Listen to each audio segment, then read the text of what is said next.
যারা দান করে তাদের ব্যাপারে কিছু মেসাল, কিছু উদাহরণ এখানে পেশ করা হচ্ছে। যারা দান করে তাদের ব্যাপারে উদাহরণ দেওয়া হচ্ছে। উদাহরণটা কি? আল্লাহ তাআলা দেখেন কি চমৎকার করে আমাদেরকে ঘোষণা করছেন, তোমরা যদি দান করো তোমাদের এই এই বিষয়, কি চমৎকার করে উদাহরণগুলো আমাদেরকে আল্লাহ তাআলা বুঝিয়ে দিচ্ছেন। মাতালুল লাযীনা ইউনফিকুনা আমওয়ালাহুম ফি সাবিলিল্লাহ, ও আমার বান্দারা যখন তোমরা দান করো, মাতালুল লাযীনা ইউনফিকুন, তোমরা যারা দান করো আল্লাহর রাস্তায়, আমওয়ালাহুম ফি সাবিলিল্লাহ, আল্লাহর রাস্তায় তোমরা যারা দান করো, কামাসালি হাব্বাতিন আম্বাতাস সাবআ সানাবিলা, সেটা কেমন উদাহরণ জানো নাকি? কেমন বিষয় জানো নাকি? তোমরা জমিনে শ্বাস করো, শ্বাস করাটা তোমরা ভালো করে জানো। দুনিয়ার জমিনে তোমরা কত ফসল ফলাদি ফলাও, তোমরা ওই ফসল উৎপাদন করতে গিয়ে কত সুন্দর করে তোমরা ফসলগুলো ফলাও।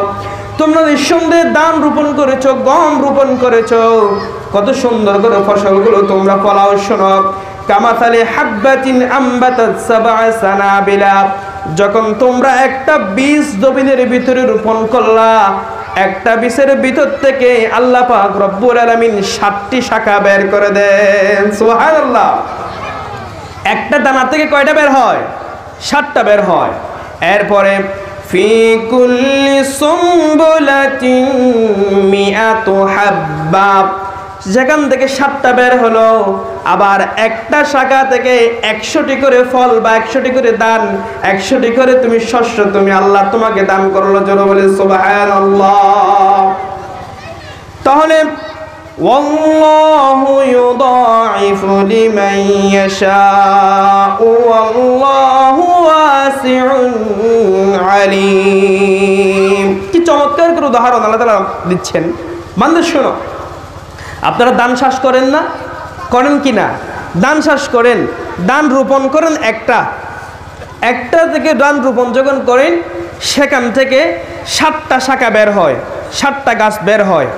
একটা গাছ থেকে 100টি করে ধান বা 100টি করে গম বের হয়।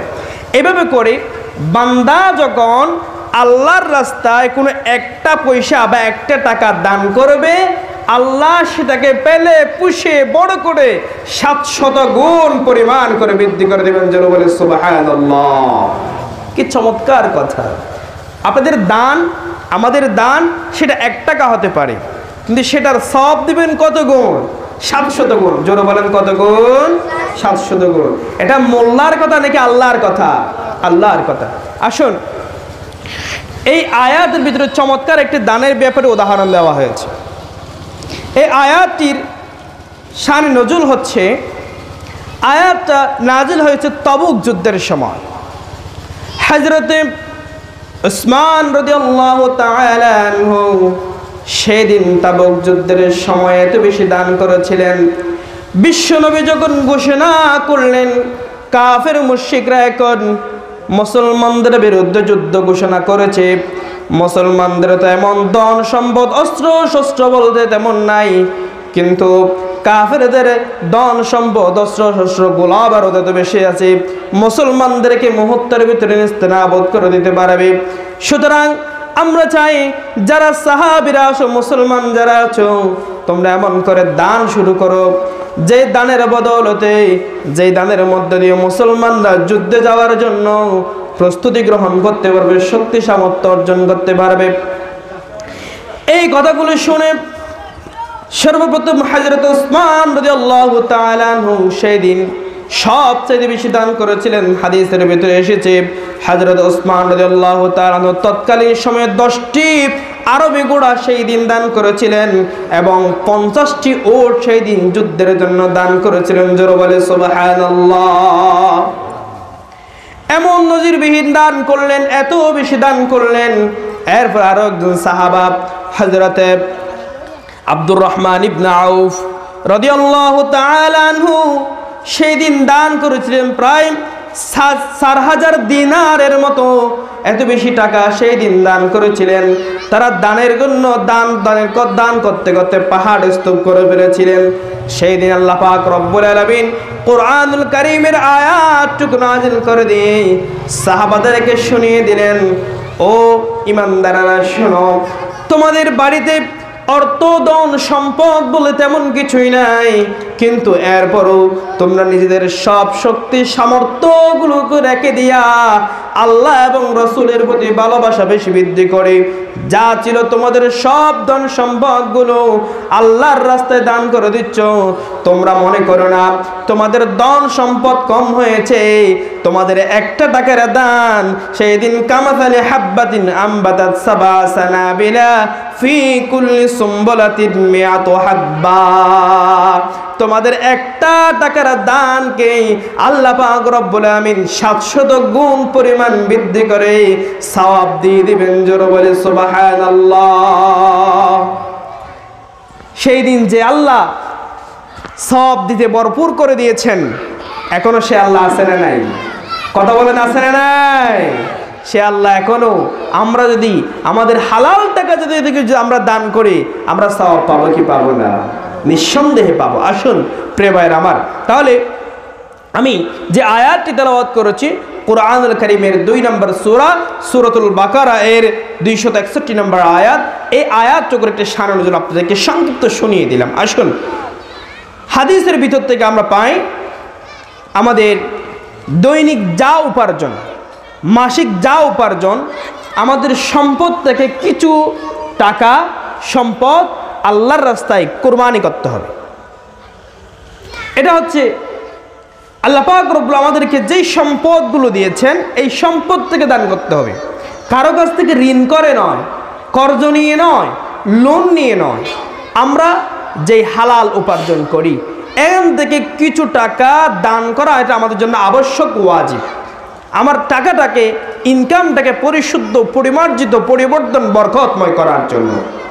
হাদিসের ভিতরে এসেছে عن أبي هريرة رضي الله تعالى عنه قال قال رسول الله صلى الله عليه وسلم الساعي على الأرملة والمسكين كالمجاهد في سبيل الله। তোমাদের ধন সম্পদ, উপার্জিত সম্পদ থেকে মাসিক কিছু টাকা তোমাদেরকে আল্লাহর রাস্তায় দান করতে হবে। ওই যে অভাবগ্রস্ত যারা আছে, বিধবা যারা আছে, তাদেরকে তোমরা এটা ধন সম্পদ থেকে, উপার্জিত সম্পদ থেকে কিছু টাকা দান করো। অন্য একটি বর্ণনা এসেছে নিজস্ব উপার্জন থেকেই মসজিদ এবং মাদ্রাসা, এমনকি আল্লাহর রাস্তায় এতিমকে পরিচালনা করার জন্য, বিধবাকে পরিচালনা করার জন্য, ফকিরকে পরিচালনা করার জন্য মাসিক যেই উপার্জন থেকে তোমরা দান করে যাও, সেই দান করা হচ্ছে জিহাদের ময়দানে অংশগ্রহণ করার মতো সব আল্লাহ তোমার আমল নামায় দিয়ে দিবেন। সুবহানাল্লাহ। এই হাদিস থেকে আমরা কি শুনতে পেলাম?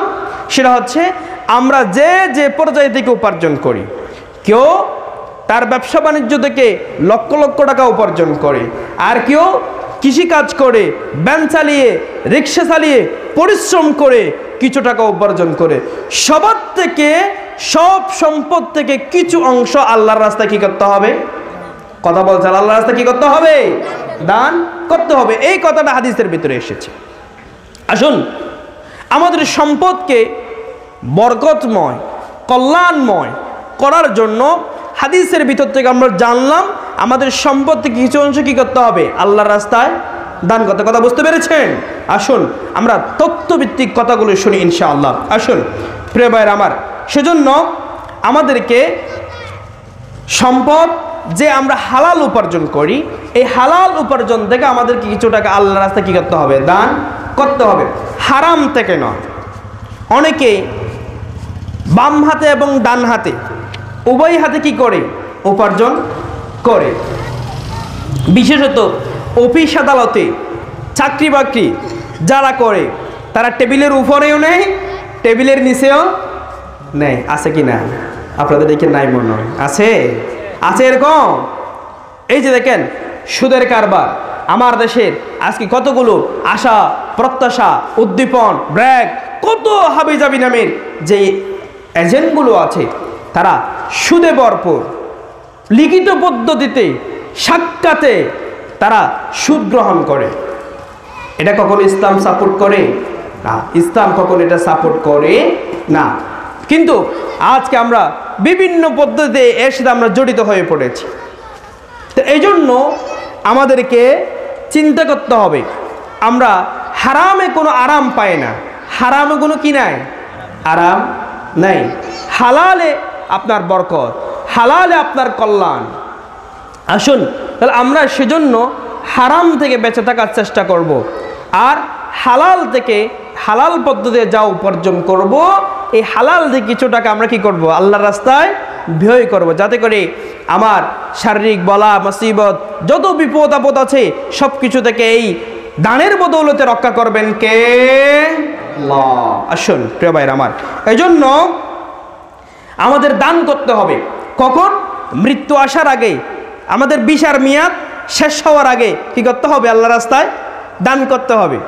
এখন অনেকে বলে দান করব আর কি, বালা কাজে যাব আর কি, নামাজ পড়বো আর কি, রোজা পড়বো আর কি, এরকম করতে করতে করতে তার হায়াতের বাজেট শেষ হয়ে যায়, ভালো কাজ করার সুযোগ হয় না, ভালো কাজ করার সুযোগ আর হয় না, দান করার সুযোগ হয় না। এজন্য আমাদেরকে আমাদের দুনিয়ার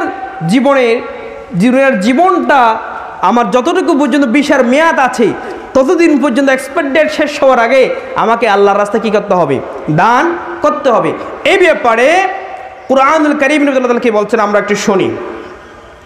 وَأَنفِقُوا مِمَّا رَزَقْنَاكُم مِّن قَبْلِ أَن يَأْتِيَ أَحَدَكُمُ الْمَوْتُ فَيَقُولَ رَبِّي لَوْلَا أَخَّرْتَنِي إِلَى أَجَلٍ قَرِيبٍ فَأَصَّدَّقَ وَأَكُن مِّنَ الصَّالِحِينَ। কত সুন্দর করে আল্লাহ পাক রব্বুল আলামিন আমাদেরকে সুন্দর করে জানিয়ে দিচ্ছেন, বান্দা শোনো, ওয়ানফিকু মিম্মা রাযাকনাকুম, তোমরা যেই টাকা উপার্জন করেছো, আল্লাহ তোমাকে যেই রিজিক দিয়েছেন, ওয়ানফিকু ব্যয় করো, খরচ করো, মিম্মা রাযাকনাকুম, আল্লাহ তোমাদেরকে যেই রিজিক দিয়েছেন ওই রিজিক থেকে তোমরা ব্যয় করো। আমরা যে টাকাগুলো পয়সাগুলো উপার্জন করি এই রিজিকগুলো আমাদেরকে দেন কে? আল্লাহ। এখন আপনারা বলছেন যে হুজুর আল্লাহ আমাদেরকে রিজিক দিচ্ছেন, আমরা মানি, কিন্তু আমি তো দিনের বেলায় কত কষ্ট করেছি, রিক্সা চালায়, ভ্যান চালায়, ঠেলা চালায়, আরেকজনের জমিতে কাজ করে করে আপনি বেতনগুলো ফেলেন, তাহলে রিজিকগুলো কোথায় পেলেন? এরকম একটা চিন্তা পেরেশানি আপনার ভিতরে আছে। আপনি একটু ঠান্ডা মাথায় চিন্তা করেন তো। ওয়ানফিকু মিম্মা রাযাকনাকুম, আল্লাহ বলছেন আমি তোমাকে যে রিজিক দিয়েছি এই রিজিক থেকে ব্যয় করো। এখন আপনি তো পেরেশানিতে পড়ে গেলেন, আল্লাহ আমাকে রিজিক কিভাবে করে দিল, কই পেলাম রিজিক? আরে ভাই, আপনি যে আজকে দিনের বেলায় বাড়ি থেকে বের হলেন, আরেকজনের জমিতে কাজ করলেন, রিক্সা চালালেন, ঠেলা চালালেন, আপনি ভ্যান চালালেন, পরিশ্রম করেছেন, আপনি যদি রাত্রিবেলায় যদি আপনি অসুস্থ হয়ে যেতেন, পারতেন না? যদি অসুস্থ হয়ে যেতেন আপনি দিনের বেলায় আজ ইনকাম করার সুযোগ হতো না। আপনি ঠান্ডা মাথায় একটু চিন্তা করুন, আপনার আল্লাহ না করুক চলার পথে কোনো অ্যাক্সিডেন্ট হয়ে গেল, আপনি দিনের বেলায় আরো উপার্জন করতে পারতেন না। আল্লাহ আপনাকে দয়া করেছেন, মায়া করেছেন এই উপার্জন করার জন্য। সকালবেলা ফজরের নামাজ পড়ে যখন আপনি বিসমিল্লাহ বলে যখন বাড়ি থেকে বের হয়ে গেলেন, আপনার যত ধরনের চলার পর ব্যবসা বাণিজ্য আল্লাহ বরকত দিয়ে দিলেন, আপনার গাড়িতে আপনার যাত্রীগুলো ব্যবস্থা করে দিলেন, এই রিজিকগুলো ব্যবস্থা করেন কে?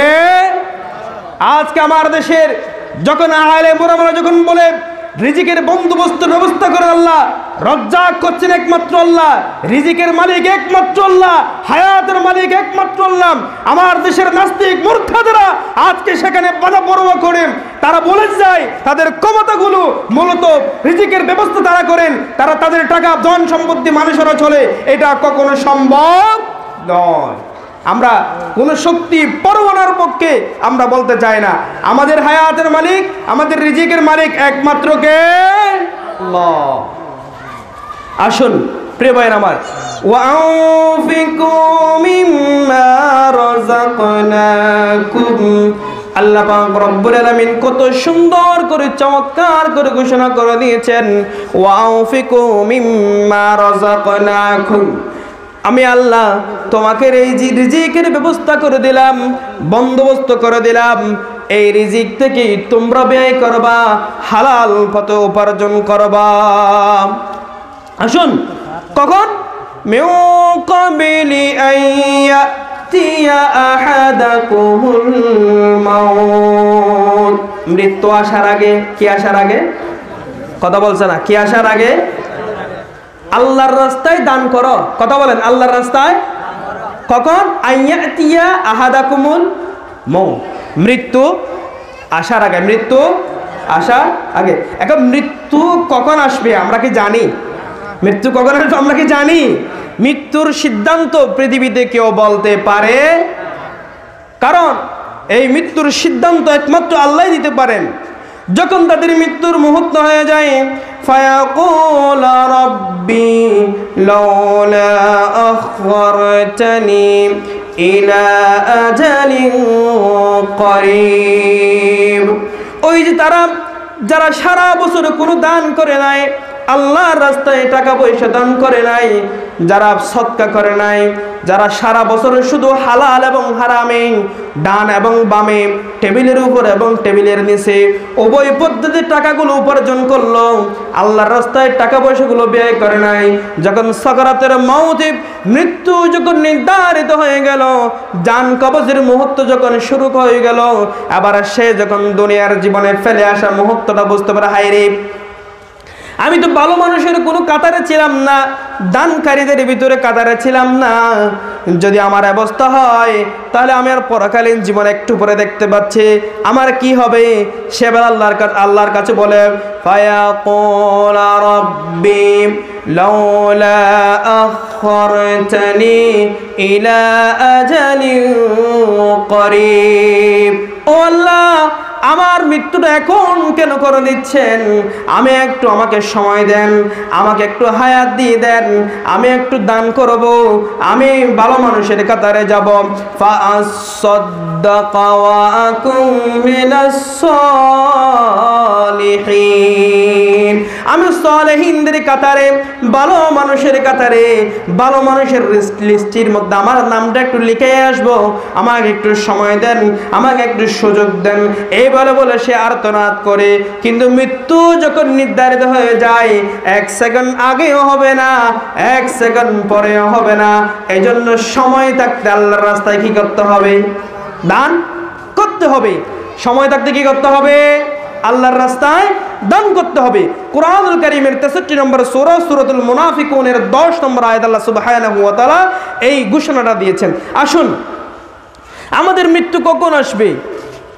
মৃত্যুর এই থাবা থেকে কেউ রেহাই পাবে না। মানুষকে অবশ্যই মৃত্যুর শরাব পান করতে হবে। এখন আমাদের দেশে মানুষকে যখন গ্রেফতারি পরোয়ানা জারি হয়ে যায়, তখন একটা নোটিশ আসে থানা থেকে, বলে যে আগামীতে তোমাকে যদি তুমি দেখা না করো, তোমাকে কি করা হবে? গ্রেফতার করা হবে। এভাবে করে নোটিশ দেয়। কিন্তু এখন আমাদেরকে তো আজরাইল আমাদেরকে এসে এই আমাদের দুনিয়ার সফর শেষ করে আমাদেরকে নিয়ে যাবে, গ্রেফতার করে ফেলবে। এখন আমাদের কোনো নোটিশ আছে কি না? নোটিশ আছে? হ্যাঁ, দুনিয়াতে কিছু নিদর্শন, কিছু নোটিশ আমরা পাই। সেটা হচ্ছে, যখন হায়াত বয়স যখন একটু একটু বেড়ে যায়, আমাদের চুলগুলো পেকে যায়, দাড়ি পেকে যায়, দাঁত পড়ে যায়, চোখে কম দেখি, হ্যাঁ, হাঁটতে পারে না, শক্তি আমাদের শেষ হয়ে যায়। এগুলো হচ্ছে মৃত্যুর নোটিশ। এগুলো কি? মৃত্যুর নোটিশ। আবার অনেক সময় এমনভাবে গ্রেফতার করে যে কোনো নোটিশ ছাড়া, কোনো নোটিশ দেয় না। থানা থেকে দেখেন মাঝে মাঝে এমনভাবে গ্রেফতার করে, হঠাৎ রাত্রেবেলা এসে ধরে নিয়ে যায়, কোনো নোটিশ দেয় না। এভাবে করে মানুষের হায়াত এবং মৃত্যু এমনভাবে হয়ে যায়, কোনো নোটিশ ছাড়া হয়ে যায়। এই জন্য যখন এই সুযোগ আছে, সময় আছে, দান করতে হবে কোথায়? আল্লাহর রাস্তায়। আসুন, তারা শুধু সময় চায়। আল্লাহ তাআলা বলে দিচ্ছেন, তোমাদেরকে যদি সময় আরো দিই, তোমরা আল্লাহর রাস্তায় দান করবে নাকি দান করবে না? আমি তো তোমাদেরকে এতদিন আগে থেকে চিনি, আমি জানি তোমরা দান করবে কি করবে না, তো ভালো হবে কি হবে না এটা আমি জানি। আল্লাহ পাক রব্বুল আলামিন বলেন, ওয়ালান ইউআখিরাল্লাহু নাফসান ইযা জাআ আজালুহা ওয়াল্লাহু খাবীরুম বিমা তা'মালুন।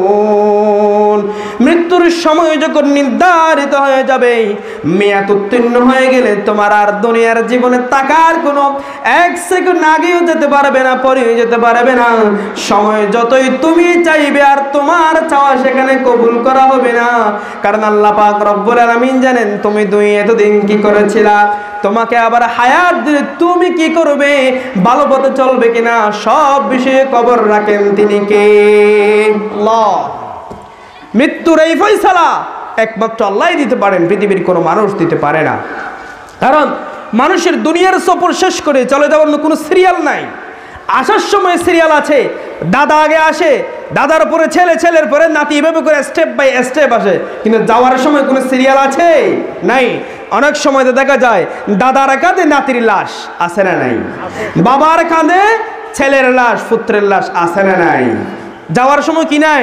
দেয়ার is no serial of that. মৃত্যুর কোনো কি নাই, সিরিয়াল নাই। আল্লাহ পাক রব্বুল আলামিন বলছেন ওয়ালিকুল্লি উম্মাতিন আজাল ফাইদা জাআ আজালুহুম লা ইস্তাখিরুনা সাআতাও ওয়া লা ইস্তাকদিমুন।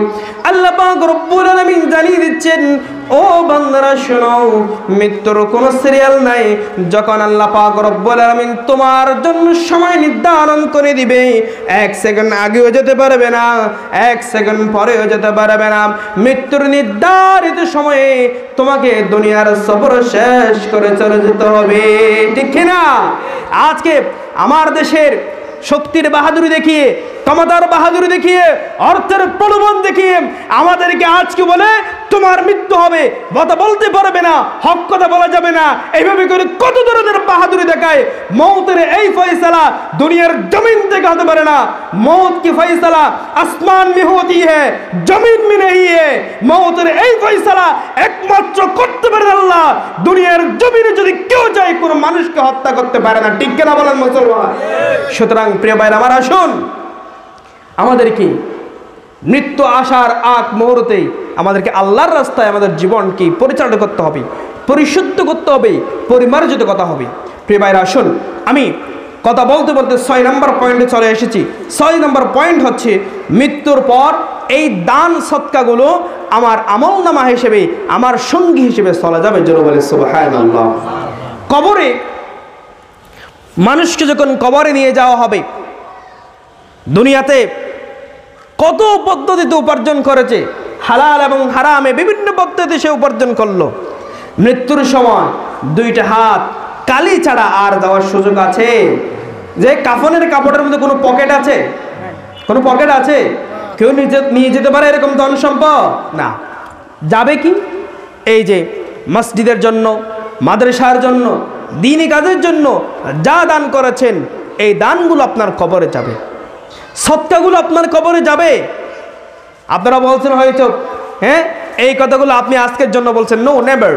আমি বলছি হাদিস থেকে। আসুন হাদিস থেকে আমরা জেনে নিই যে আপনারা যা দান করবেন, এই যে মসজিদের জন্য, মাদ্রাসার জন্য এই যে সম্পদগুলো দান করেছেন, এগুলো কালকে আমাদের সদকায়ে জারিয়া হিসেবে থাকবে। হাদিসের ভিতরে এসেছে, আন আবি হুরায়রা রাদিয়াল্লাহু তাআলা আন قال رسول الله صلى الله عليه وسلم إذا مات الإنسان انقطع عنه عمله إلا من صدقة جارية أو علم ينتفع به أو ولد صالح يدعو له। হাদিসের ভিতরে এসেছে, إذا مات الإنسان, যখন কোনো মানুষ মৃত্যুবরণ করবে, যখন কোনো মানুষ পরলোক গমন করবে, ইন্তেকাল করবে, দুনিয়ার সফর শেষ করে যখন কবরবাসী হয়ে যাবে, কবরে যাওয়ার পর সেখানে আর দুনিয়ার যে ধন সম্পদগুলো ছিল, উপার্জিত ধন সম্পদ, এই ধন সম্পদগুলো আর যাবে না। হাদিসের ভিতরে বিশ্বনবী সাল্লাল্লাহু আলাইহি ওয়াসাল্লাম ঘোষণা করছেন, ইল্লা মিন সাদাকাতিন জারিয়া। 1 নাম্বার হলো সদকায়ে জারিয়া। যেই সদকায়ে জারিয়াগুলো, যে মানুষ আপনি দুনিয়ার জীবনে থাকা অবস্থায় আপনার উপার্জিত সম্পদ থেকে মসজিদের জন্য, মাদ্রাসার জন্য, আল্লাহর রাস্তায় দ্বীন কায়েমের জন্য সম্পদ দান করেছিলেন, সদকায়ে জারিয়া হিসেবে কোনো জায়গায় আপনি টাকা পয়সা দান করেছেন, মসজিদ করে দিয়েছেন, মাদ্রাসা করে দিয়েছেন, এবং চৌরাস্তার মুখে যা আপনি একটা ফলজবান বৃক্ষ, একটা গাছ রোপণ করে দিলেন, আপনার মৃত্যুর পরে ওই গাছ থেকে পশু পাখিরা ফলগুলো খাবে, মানুষেরা ফলগুলো খাবে। আপনি বিভিন্ন জায়গায় টিউবওয়েল গেড়ে দিয়েছেন, বিভিন্ন জায়গায় আপনি গভীর নলকূপ স্থাপন করে দিয়েছেন। আপনার মৃত্যুর পরেও মানুষেরা সেখান থেকে পানি খেতে পারবে, পশু পাখিরা খাবে। তারা খাওয়ার পর এই দোয়াগুলো করবে, সদকায়ে জারিয়াগুলো। আপনি যখন ইন্তেকাল করবেন, ইন্তেকালের পরে দুনিয়ার সমস্ত আমলগুলো আপনার করা বন্ধ হয়ে যাবে। নামাজের সওয়াব, হজের সওয়াব আপনি করতে পারবেন না, কিন্তু সদকায়ে জারিয়াগুলো যেই দুনিয়ার জীবনে করে গিয়েছেন, এই সদকায়ে জারিয়াগুলো অনবরত আপনার কবরে চলমান থাকবে। সুবহানাল্লাহ। তাহলে এক নম্বর ফেললাম সদকায়ে জারিয়া। এক নম্বর কি? সদকায়ে জারিয়া। এক নম্বর হলো সদকায়ে জারিয়া। নাম্বার 2 হচ্ছে আও ইলমিন ইউনতাফাউ বিহি, উপকারী ইলম। একজন আরেকজনকে কোরআন শিক্ষা দেওয়া, একজন আরেকজনকে মাসালা শিক্ষা দেওয়া, একজন আরেকজনকে দ্বীন শিক্ষা দেওয়া। আজকে আলেমগণ যেভাবে করে একজন আরেকজনকে কোরআন শিক্ষা দেয়, হাদিস শিক্ষা দেয়, ইসলাম শিক্ষা দেয়। আমাকে একজন শিখালো, আমি এই কথাগুলো আজকে বর্ণনা করছি, আমি আরেকজনকে শিখালাম, সেভাবে করে আরেকজনকে প্রচার করছে। কিয়ামত পর্যন্ত মানুষ মৃত্যুবরণ করার পরেও ওই যে জ্ঞান বিতরণের এই সিস্টেম, এই সওয়াব কবরে যেতে থাকবে। জোরে বলে সুবহানাল্লাহ। কয়টা পেলাম? কয়টা পেলাম? দুইটা। এই যে কবরে যেতে থাকবে, মানুষ মৃত্যুবরণ করার পরেও কবরে যেতে থাকবে। এরপরে 3 নম্বর হচ্ছে আউওয়ালাদিন সালিহিন ইয়াদউ লাহু। আউওয়ালাদিন সালিহিন ইয়াদউ লাহু, যেই নেক সন্তান আপনার জন্য দোয়া করবে। আজকে আমার দেশের অসংখ্য জায়গায় দেখা যায় আধুনিক শিক্ষার নামে সন্তান সন্ততিকে ফজরের পরে কোরআন শিক্ষা না দিয়ে, ইসলাম শিক্ষা না দিয়ে, দ্বীন শিক্ষা না দিয়ে, ইসলামগুলোকে বাদ দিয়ে ইংলিশ মিডিয়াম স্কুলগুলোতে ভর্তি করে দেয়, যেখানে মুসলমান পরিবারের সন্তান কোরআন কি বোঝে না, ইসলাম কি বোঝে না, কালিমা পড়তে বললে পড়তে পারে না। এরকম আমাদের দেশে অসংখ্য আছে। আমাদের এদিকে হয়তো কম হতে পারে, কিন্তু প্রায় জায়গায় এরকম দেখা যায়, বিশেষত যেখানে মডার্ন সোসাইটি, বেশি আধুনিক পরিবার যেখানে বসবাস করে, এখানে দেখা যায় এভাবে করে চলে। কিন্তু ওই যে সন্তানগুলো ইংলিশ মিডিয়ামে পড়লো, সে তো ইসলাম বোঝে না, সে তো কোরআন বোঝে না। সে যখন দোয়া করতে জানাবে, অনেক সময় দেখা যায় জানাজার মাঠে এসে সে জানাজা পড়াইতে পারে না, জানাজার মাঠে এসে সেই ইসলাম ভিত্তিক কোনো কথা বলতে পারে না, অনেক কিছু বোঝে না। যেই নেক সন্তানগুলো আপনার জন্য দোয়া করতে পারবে, এরকম মাদ্রাসায় ভর্তি করিয়ে দিলেন, হেফজখানায় ভর্তি করে দিলেন, মাদ্রাসায় পড়ালেন, কোরআন শিখালেন, ইসলাম শিখালেন, হাদিস শিখালেন। ওই নেক সন্তান যখন আপনার জন্য বলবে রব্বির হামহুমা কামা রাব্বায়ানি সাগীরা, সাথে সাথে আপনার কবরের আযাবগুলো মাফ করে দিবেন কে? এটা কোনো মোল্লার কোনো বানানো কথা নয়, এটা হচ্ছে আল্লাহর কথা। বিশ্বনবী সাল্লাল্লাহু আলাইহি ওয়াসাল্লাম আমাদেরকে ঘোষণা করে দিয়েছেন, মানুষ যখন মৃত্যুবরণ করে তার কবরে 3টে বিষয় যাবে। একটা হচ্ছে সদকায়ে জারিয়া। একটা কি? সদকায়ে জারিয়া। যেই কাজগুলো আপনারা করছেন, দান করতেছেন, এই দানগুলো কাল কিয়ামতের ময়দানে আপনি কবরে পাবেন। নাম্বার 2 হচ্ছে উপকারী ইলম। এরপরে নাম্বার 3 হচ্ছে নেক সন্তান। যেই নেক সন্তানগুলো আপনি মৃত্যুবরণের পরে আপনার সন্তানগুলো আপনার জন্য কোরআন পড়ে, একটি সূরা পড়ে আপনার জন্য দোয়া করবে। আল্লাহ পাক রব্বুল আলামিন আমাদেরকে এই পদ্ধতির জীবনটা পরিচালনা করার তৌফিক দান করে, সকলে বলে আমিন। এরপরে 7 নম্বর পয়েন্ট হচ্ছে আল্লাহর রাস্তায় দান করো, তবে ধ্বংসের দিকে নয়। অনুগ্রহ করে জীবনটাকে পরিচালনা করো, কারণ এই অনুগ্রহ করাটাকে পছন্দ করেন কে? আল্লাহ। কোরআনুল কারীমের 2 নম্বর সূরা সূরাতুল বাকারা এর 195 নম্বর আয়াত আল্লাহ পাক রব্বুল আলামিন চমৎকার করে ঘোষণা করছেন, শোনো বান্দা, ওয়া আনফিকু ফি সাবিলিল্লাহি ওয়া লা তুলকু বিআইদিকুম ইলা التهلكة وأحسنوا إن الله يحب المحسنين জোরে বলে আল্লাহু আকবার। আল্লাহ পাক রব্বুল আলামিন সুন্দর করে জানিয়ে দিচ্ছেন, বান্দা শোনো, ওয়াউফিকু ফি সাবিলিল্লাহ, আল্লাহর রাস্তায় দান করো, দান করতে হবে আল্লাহর রাস্তায়। ওয়ালা তুলকু বিআইদিকুম ইলাত তাহলুকা, তবে ধ্বংসের দিকে নয়। কথাটা একটু ভালো করে বোঝেন। আল্লাহর রাস্তা মানে হলো, আপনাকে একটু আগে যে আয়াতটি তেলাওয়াত করে শোনালাম, এই রিজিকের ব্যবস্থাগুলো করে দেন কে? রিজিকের ব্যবস্থা করেন কে? এখন আল্লাহ আপনাকে যে রিজিক দিলেন, আপনি দান করবেন আল্লাহ আপনাকে যে রিজিক দিয়েছেন তার থেকে। ওয়ানফিকু ফি সাবিলিল্লাহ, আল্লাহর রাস্তায় দান করো, ভালো কাজের জন্য দান করো, আমালে সালেহ করো, মসজিদের জন্য দাও, মাদ্রাসার জন্য দাও, দ্বীনের জন্য দাও, সন্তান সন্ততি কোরআন শিক্ষার জন্য টাকা পয়সা খরচ করো, এটাও আল্লাহর রাস্তায় দান করা। সুবহানাল্লাহ। আজকে অসংখ্য দেখা যায় যে স্কুলে পড়লে তাদেরকে টাকা পয়সা দেয়, কিন্তু মাদ্রাসায় পড়লে দিতে চায় না। আছে না হুজুর এরকম? মাদ্রাসা বলে টাকা কম দিতেছে, কিন্তু আপনাকে কোরআন বলছে আপনি দ্বীনের জন্য টাকা ব্যবহার করুন, দ্বীনের জন্য আপনার উপার্জিত সম্পদ ব্যবহার করুন। তবে কিসের জন্য টাকা ব্যয় করতে পারবে না? ধ্বংসের জন্য। কিটা? সেটা হলো ওয়ালা তুলকু বিআইদিকুম ইলাত তাহলুকা। ওই যে সমাজের বিভিন্ন জায়গায় দেখা যায় গান বাজনা হয়, নর্তকের অনুষ্ঠান হয়, বিভিন্ন হাবিজাবির অনুষ্ঠান করে, এই সমস্ত কাজের জন্য টাকা দেওয়া যাবে নাকি? যাবে? অনেকে দেয়। যে দেখেন না, গানের আয়োজন করেন, আজকে এখানে মানুষের জায়গা দেওয়ার সুযোগ তো হতো না। হ্যাঁ, এখানে যদি একটা আজকে গানের আয়োজন হতো, মানুষ এত বেশি মানুষ হতো, আমার দেশের আজকে কত দুরবস্থা। কিন্তু কোরআন বলছে তোমরা দ্বীনের মতো টাকা ব্যয় করো, খরচ করো। আর ওই যে ধ্বংসের পথ, খারাপের পথ, অসভ্যের পথ, অপসংস্কৃতির পথ, এইখানে টাকা কি করা যাবে না? সম্পদ ব্যবহার করা যাবে না, হারাম। এরপরে ওয়াহসিনু, অনুগ্রহ করো, দয়া করো, ইসলামের জন্য, দ্বীনের জন্য মায়া করো, অনুগ্রহ করো, কারণ ইন্নাল্লাহা ইউহিব্বুল মুহসিনিন। আল্লাহ পাক রব্বুল আলামিন যারা দয়া করে, যারা অনুগ্রহ করে, যারা দ্বীনকে ভালোবাসে, দ্বীন প্রতিষ্ঠার জন্য ভালোবাসে, মসজিদ যারা ভালোবাসে, মাদ্রাসা যারা ভালোবাসে, কোরআন শিক্ষা যারা ভালোবাসে, আল্লাহ পাক রব্বুল আলামিন ওই সমস্ত অনুগ্রহকে আমি অনেক বেশি ভালোবাসি। জোরে বলেন সুবহানাল্লাহ। আসুন প্রিয় ভাইরা আমার, এজন্য আমাদেরকে দ্বীনের পথে ইস্তেকামত থাকতে হবে। দ্বীন প্রতিষ্ঠার জন্য আমাদেরকে সম্পদগুলো ব্যয় করতে হবে। এটা এভাবে করে আমাদেরকে পথগুলো শিখিয়ে দেওয়া হচ্ছে, কত সুন্দর করে চোখ আঙ্গুল দিয়ে আমাদেরকে আল্লাহ তাআলা দেখিয়ে দিচ্ছেন। অথচ আমরা কোরআন হাদিসগুলো ঠিকভাবে পড়ি না, বুঝি না, চেষ্টা করি না। আসুন আমরা এই বিষয়গুলো জানার চেষ্টা করি। তাহলে আমরা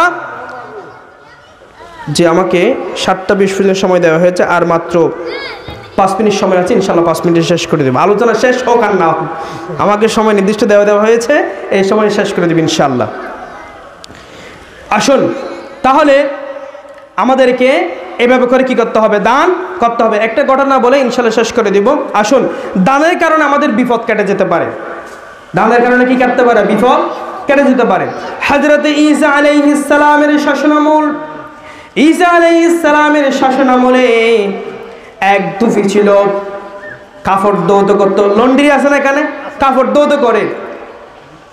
ওই এলাকার মানুষেরা সবাই ওই দুফির বিরুদ্ধে হযরত ঈসা আলাইহিস সালামের কাছে গিয়ে নালিশ করলো, বলো ওই যে ওই দুফিটা আছে, আমরা প্রতি সপ্তাহে ওনাকে কাপড় দেই, কাপড় ধোয়ার জন্য, আয়রন করার জন্য, কিন্তু সে দেখা যায় আমাদের কাপড়গুলো নষ্ট করে ফেলে, ছিঁড়ে ফেলে, আমরা খুঁজলে আরো আমাদেরকে গালিগালাজ করে, বকাবকি করে।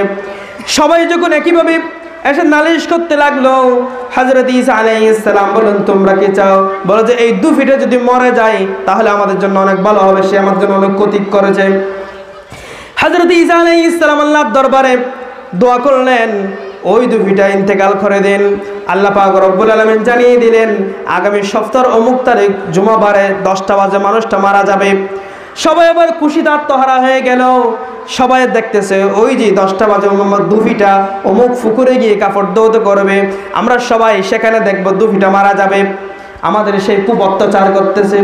দেখা গেল নির্দিষ্ট সময় পার হওয়ার পর দুফিটার ইন্তেকাল করতেছে না, মারা যাচ্ছে না। সবাই এসে আবার ঈসা আলাইহিস সালামকে বলল যে ওই মানুষটা মারা যাওয়ার কথা, মারা যাচ্ছে না কেন? আপনি তো মারা যাবে বলছিলেন। হযরত ঈসা আলাইহিস সালাম মানুষটাকে ডাকলো, ডাকার পরে বলল তুমি কি আমল করেছো বলো, আজকে তোমার তো মৃত্যু হওয়ার কথা, তুমি কেন মারা যাও নাই? দেখা যাচ্ছে তার গাট্টির ভিতরে একটা সাপ আছে, সাপের মুখে তার একটা ব্লক দেওয়া হয়েছে আর যাতে কামড় দিতে না পারে। বুঝে গেল ঈসা আলাইহিস সালামকে দুফিটা বলল, হুজুর আমি সকালবেলা প্রতিদিন 3টা করে রুটি খাই, আজকে 3টা রুটি একটাও আমি খেতে পারলাম না। যখন আমি একটা রুটি হাতে নিলাম, হঠাৎ করে একটা ভিক্ষুক আসলো।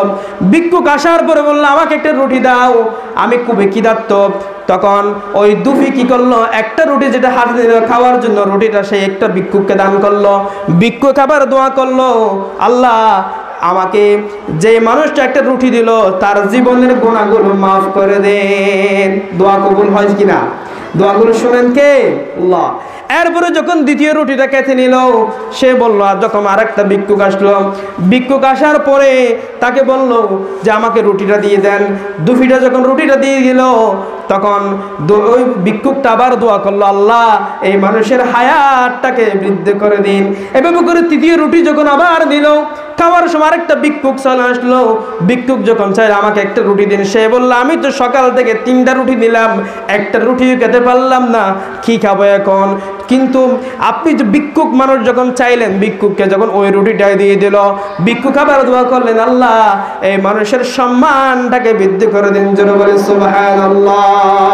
হযরত ঈসা আলাইহিস সালাম বললেন, ও মানুষেরা শোনো, এই মানুষটা সকাল থেকে এই দানগুলো করার কারণে আল্লাহ তার হায়াত বৃদ্ধি করে দিলেন, তার সম্মান বৃদ্ধি করে দিলেন। জোরে বলে সুবহানাল্লাহ।